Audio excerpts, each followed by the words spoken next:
Hello বন্ধুরা, সবাইকে স্বাগত জানাচ্ছি আজকের নতুন ভিডিওতে। আরও একটি ভিডিও নিয়ে চলে আসলাম। আজকে আমাদের আইএসটি ম্যাথস অ্যাডমিশনের কোশ্চেন ব্যাংক সলিউশন নিয়ে। গত ভিডিওতে আমি দেখিয়েছিলাম 2018-19 শিক্ষাবর্ষের কোশ্চেন সলিউশন নিয়ে। সেখানে আমরা 1 থেকে প্রায় 22টির মতো কোশ্চেন সলভ করেছিলাম। আজকে পরবর্তী পার্ট, দেখি কয়টি কোশ্চেন আমরা সলিউশন করতে পারি। তো সবাইকে অনুরোধ করব ভিডিওটিতে প্রথমে একটি লাইক দেওয়ার জন্য এবং চ্যানেলকে সাবস্ক্রাইব করে বন্ধুদের সাথে শেয়ার করার জন্য, যেন ভিডিও আপলোড দেওয়ার সাথে সাথেই নোটিফিকেশন তোমাদের কাছে পৌঁছে যায়। তাহলে চলো বন্ধুরা, আজকে শুরু করে দিই আমাদের কোশ্চেন সলিউশন। গতকালকে আমরা 21 পর্যন্ত কোশ্চেন সলিউশন করেছিলাম। আজকে দেখি কত পর্যন্ত করা যায়। আজকে আমরা 22 থেকে শুরু করব। এখানে তোমরা দেখতে পাচ্ছ 22 নং যে কোশ্চেনটা, কি বলা হচ্ছে এখানে, বিদ্যুৎ প্রবাহের সম্পূর্ণ পথকে কি বলে? তোমরা জানো বিদ্যুৎ প্রবাহের সম্পূর্ণ পথকে বলা হয় বর্তনী। এখানে অন্য যে অপশনগুলো রয়েছে এর মধ্যে আছে রোধ। রোধ মানে হলো যেখানে বিদ্যুৎ প্রবাহ বাধাপ্রাপ্ত হয়। কোষ, যেখানে বিদ্যুৎ প্রবাহ সংগ্রহ করা হয়। ব্যাটারিও কোষের মতোই। তাহলে উত্তর হবে ক। তোমরা 23 নং কোশ্চেনটা দেখো, কি বলা হচ্ছে এখানে, নিরপেক্ষ পানির পিএইচ কত? তোমরা জানো নিরপেক্ষ যে কোনো কিছুরই পিএইচ হলো 7। নিরপেক্ষ বলতে এখানে বোঝানো হচ্ছে অ্যাসিডও না এবং ক্ষারও না। অ্যাসিড হলে 7-এর চেয়ে কম এবং ক্ষার হলে 7-এর চেয়ে বেশি। যেহেতু নিরপেক্ষ তাই অ্যান্সার হবে ঘ। 24 নং কোশ্চেনটা দেখো তোমরা, শ্বসনতন্ত্রের অংশ কোনটি? এখানে অপশনগুলো দেখলেই তোমরা বুঝতে পারবে। অ্যান্সার হবে ক, ফুসফুস। ফুসফুসের মাধ্যমে আমরা কি করি?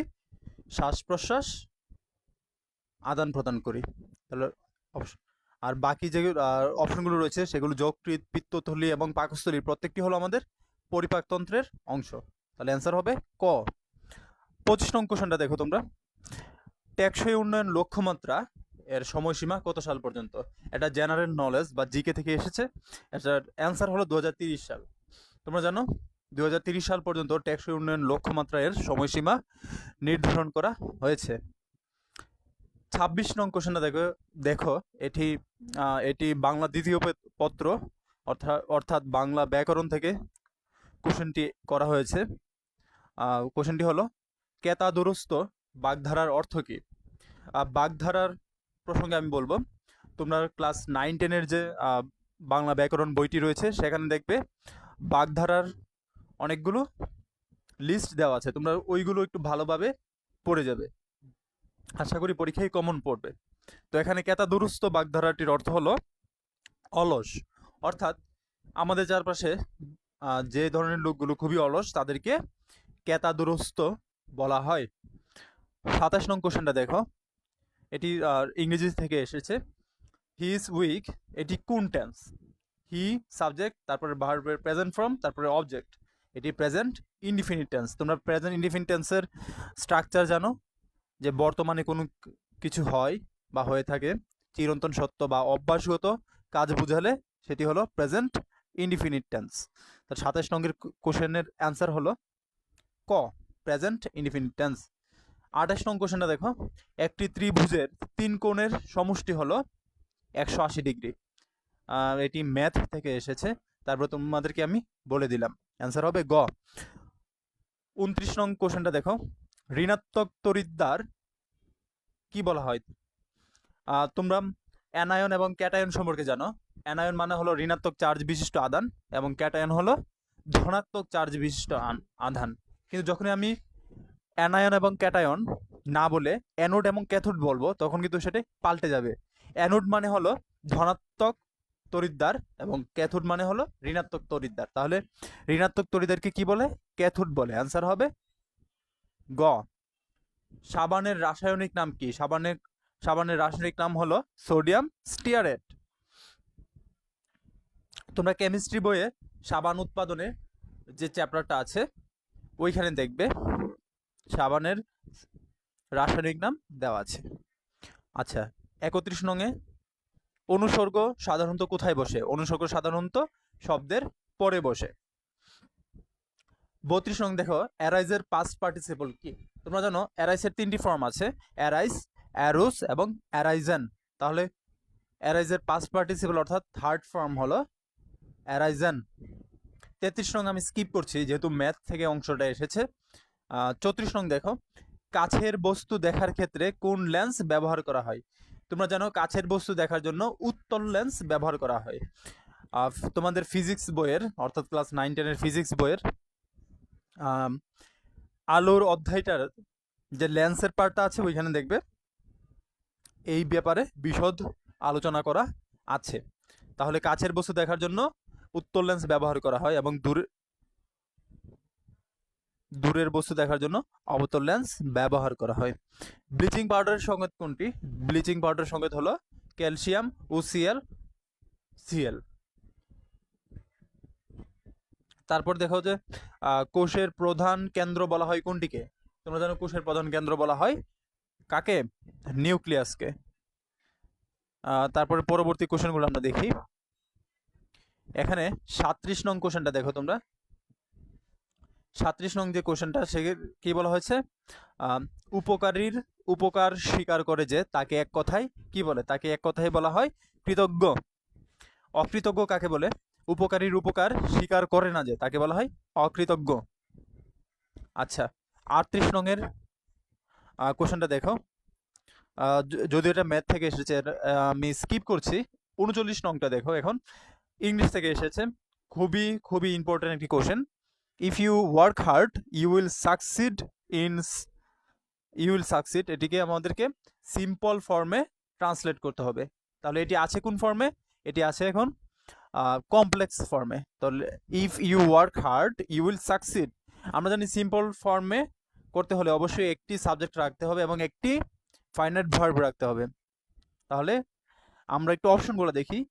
ক নং option, by working hard you will succeed, এখানে একটি মাত্র ফাইনাইট ভার্ব আছে যেটি হলো উইল সাকসিড এবং একটি সাবজেক্ট আছে সেটি হলো ইউ। সুতরাং অ্যান্সার হবে ক।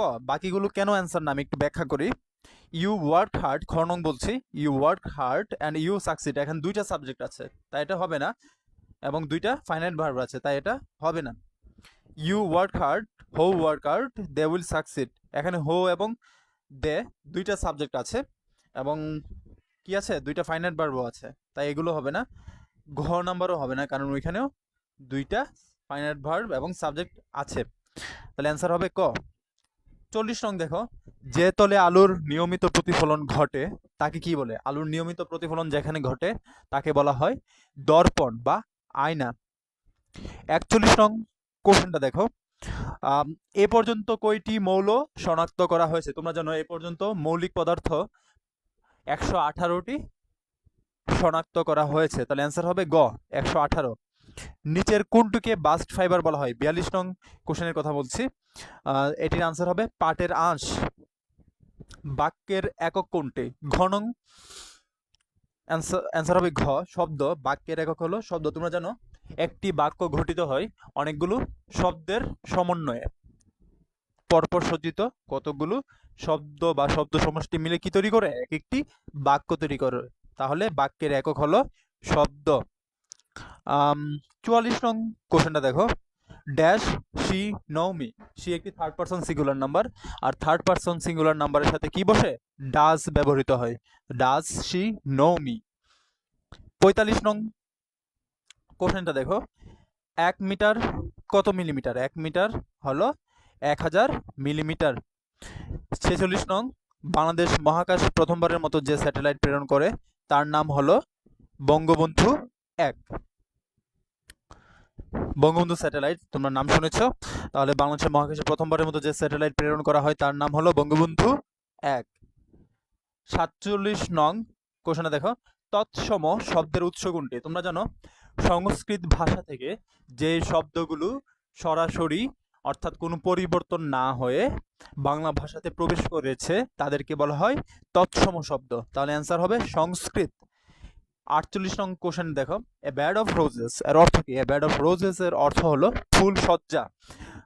তোমরা জানো যে life is not a bad of roses, অর্থাৎ জীবন পুষ্পসজ্জা বা ফুলসজ্জা নয়। অ্যান্সার হবে ফুলসজ্জা।